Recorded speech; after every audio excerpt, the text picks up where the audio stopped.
వైపరీత్యాల సమయంలో హైదరాబాద్ను ముంపు కష్టాల నుంచి గట్టెక్కించడానికి హైడ్రాను ఏర్పాటు చేసి దానికి సీఎం రేవంత్ రెడ్డి విశేష అధికారాలు ఇచ్చారు. కమిషనర్గా రంగనాథ్ హైడ్రాను సమర్థంగా పరుగులు పెట్టిస్తూ అక్రమార్కుల గుండెల్లో దడపుట్టిస్తున్నారు. చెరువు భూములను కబ్జా చేస్తే సహించేది లేదంటున్నారు. హైడ్రాపై ఏపీలో కూడా చర్చ మొదలైంది. అలాంటి వ్యవస్థ అవసరమని డిప్యూటీ సీఎం పవన్ అంటున్నారు. ఆ క్రమంలో రేవంత్ పవన్ భేటీలో హైడ్రాపై ఆసక్తికర చర్చ జరిగిందట.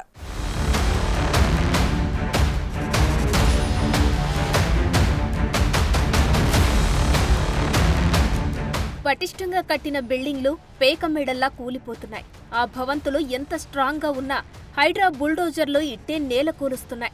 హైడ్రా అధికారులు ఆక్రమిత స్థలాల్లో వెలిసిన భవంతులపై ఏమాత్రం కనికరం చూపడం లేదు. గ్రేటర్ పరిధిలో అక్రమ కట్టడమని తేలితే చాలు కూల్చివేస్తున్నారు. ప్రభుత్వం సైడ్ నుంచి ఫుల్ పవర్స్ ఉండడంతో ఆక్రమణలపై ఉక్కుపాదం మోపుతున్నారు. ఇదే క్రమంలో అక్రమ నిర్మాణాలకు అనుమతులిచ్చిన అధికారులపైన ఫోకస్ పెడుతున్నారు.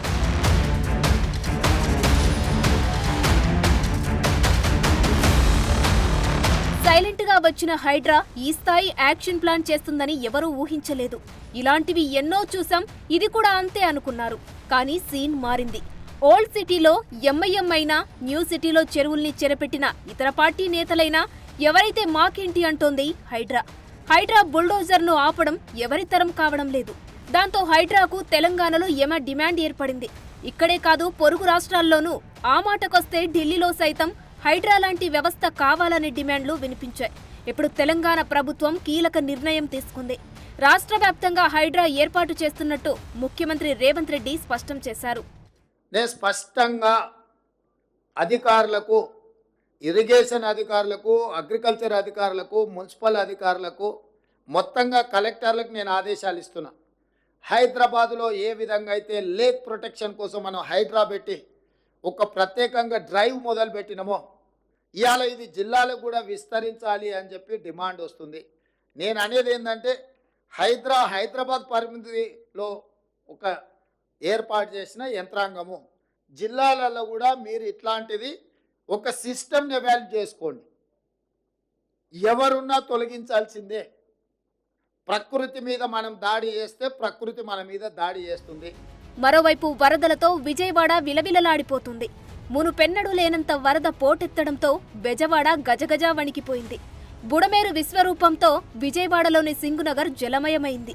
నీటి ప్రవాహానికి అవకాశం లేకుండా ఇష్టం వచ్చినట్లు జరిగిన ఆక్రమణల కారణంగానే బుడమేరు పొంగిందని నిపుణులు చెబుతున్నారు. ఇప్పుడు ఆ అక్రమ నిర్మాణాలపై కూటమి ప్రభుత్వం సీరియస్గా ఉంది. హైదరాబాద్లోని హైడ్రా లాంటి వ్యవస్థను ఏపీలో ఏర్పాటు చేసే ఆలోచనలో పడినట్లు కనిపిస్తుంది. ఈ విషయంలో ఉప ముఖ్యమంత్రి పవన్ కళ్యాణ్ తన మనసులో మాటను బయటపెట్టారు. తెలంగాణ సీఎం రేవంత్ రెడ్డి చేస్తోంది కరెక్ట్ అని ఏపీ డిప్యూటీ సీఎం ప్రశంసించారు. రేవంత్ రెడ్డి గారు ముఖ్యమంత్రి వచ్చి ఇప్పుడు ఏమంటారు, కొట్టేస్తూ ఉంటారు. ఆయన చేస్తున్న రైటే, మనం కూడా చెయ్యాలి అంటే అది కూర్చోబెట్టి అది ఎలాంటి ఇష్యూస్ ఉంటాయో తెలియదు. So lot of social issues, lot of social tensions ఉంటాయి దీనికి.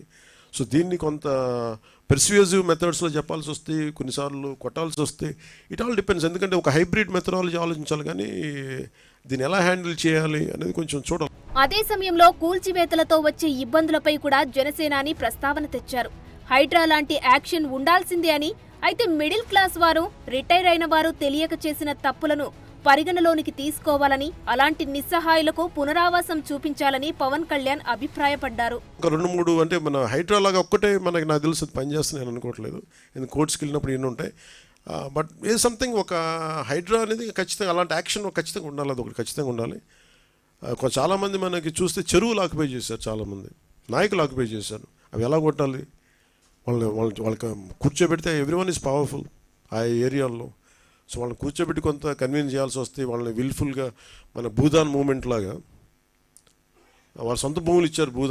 మన భూములు మనకి భూదాన్ మూమెంట్ అలాగా వీళ్ళు చేసిన వయలేషన్స్ని వీళ్ళే స్వచ్ఛందంగా ఒప్పుకొని బయటికి వెళ్ళిపోయి ఇల్లు వాళ్ళే కూల కొట్టేసుకోవటం, అలాంటిది ఒక మెథడాలజీ. లేదంటే మిడిల్ క్లాస్ ఉంటారు, వాళ్ళు తెలియదు, వాళ్ళ అపార్ట్మెంట్ లేదు, డబ్బులు దొరుకుతుంటే ఇల్లు కట్టేసి ఉంటారు, వాళ్ళు నలిగిపోతారు. సో వాళ్ళకి ఏం చేయాలి? ఇట్లాగే ఒక చాలామందిని ఒక హ్యూమనిటేరియన్ ఆస్పెక్ట్ కూడా దీంట్లో చూడాలి. చాలామంది వాళ్ళ రిటైర్మెంట్ డబ్బులన్నీ పెట్టి వచ్చిన అపార్ట్మెంట్ కొనుక్కుంటారు. ఆ క్రమంలో తాజాగా పవన్ కళ్యాణ్ తెలంగాణ ముఖ్యమంత్రి రేవంత్ రెడ్డితో భేటీ అయ్యారు. రెండు రాష్ట్రాల్లో వరద బాధితుల సహాయార్థం పవన్ 6 కోట్ల భారీ విరాళం ప్రకటించారు. తెలంగాణ సీఎం సహాయ నిధికి ప్రకటించిన 1 కోటి చెక్ను అందజేయడానికి జూబ్లీహిల్స్లోని రేవంత్ రెడ్డి నివాసంలో ఆయన్ని కలిశారు. వారి భేటీలో హైడ్రాపై చర్చ జరిగిందట.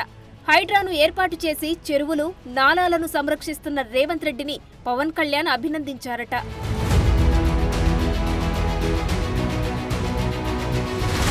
ఏపీలోనూ హైడ్రా లాంటి వ్యవస్థను ఏర్పాటు చేసి చెరువులు, నదులు, వాగులను కబ్జా చేసి నిర్మించిన అక్రమ నిర్మాణాలను కూలుస్తామని పవన్ వెల్లడించినట్టు సమాచారం.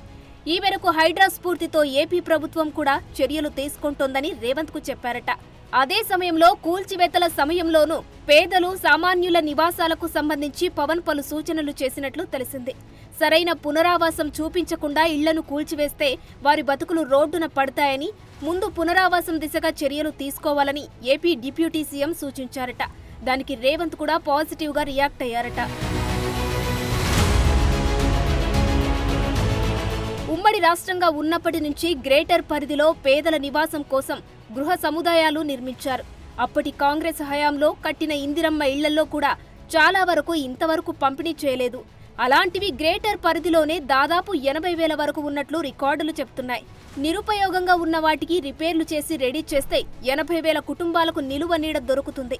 పేదల సమస్యలపై వెంటనే రియాక్ట్ అయ్యే తెలంగాణ ముఖ్యమంత్రి రేవంత్ రెడ్డి హైడ్రా కూల్చివేతలతో రోడ్డు పాలవుతున్న సామాన్య కుటుంబాల కోసం వాటిని వినియోగంలోకి తెస్తారన్న అభిప్రాయం వ్యక్తమవుతుంది.